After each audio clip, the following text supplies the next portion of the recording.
Plan de Dieu, déjà le nom, étonnant. C'est une appellation récente de la vallée du Rhône. Je crois que le décret date de 2012 par là. Avant c'était un Côtes-du-Rhône générique et maintenant c'est Côtes-du-Rhône village parce que justement il y a vraiment un terroir exceptionnel. On ne sait pas pourquoi ça s'appelle Plan de Dieu. Le nom évidemment existe depuis longtemps, la région s'appelle comme ça, mais on pense que c'est parce qu'il y a une immense nappe phréatique, la plus grande nappe phréatique de toute la région de la vallée du Rhône, sous des espèces de marnes bleues, marnes calcaires.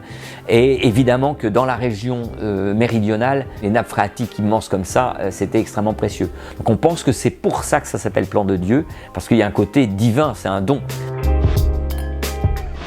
Hugues Meffre, avec son épouse et maintenant sa fille qui est en train de reprendre le domaine, tout doucement, sont vraiment des gens très discret. C'est pourtant une très grosse propriété. C'est des gens qui font un boulot dans les vignes partout, c'est au cordeau.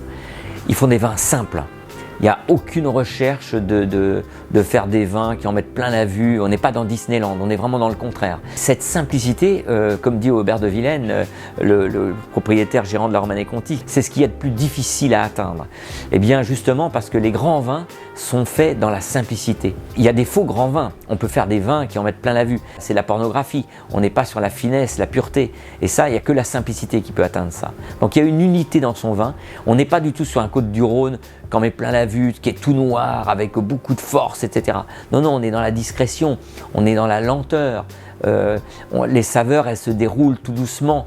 C'est gorgé de fraîcheur, sans doute grâce à cette nappe phréatique, et les vignes sont sans doute plongées dedans, vont chercher cette eau, cette minéralité, et c'est vraiment étonnant. Moi, j'ai un beau coup de cœur pour ce vin.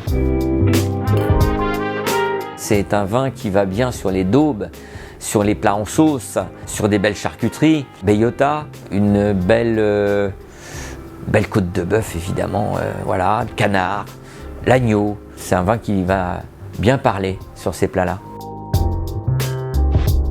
Moi, je le boirais avec la convivialité, des amis avec qui je m'entends bien, parce qu'on peut aller même à un côté un peu ripaille, voilà, j'ai dit charcuterie tout à l'heure, il peut même aller sur un barbecue, en le servant un peu plus frais, évidemment. La table conviviale, la belle famille.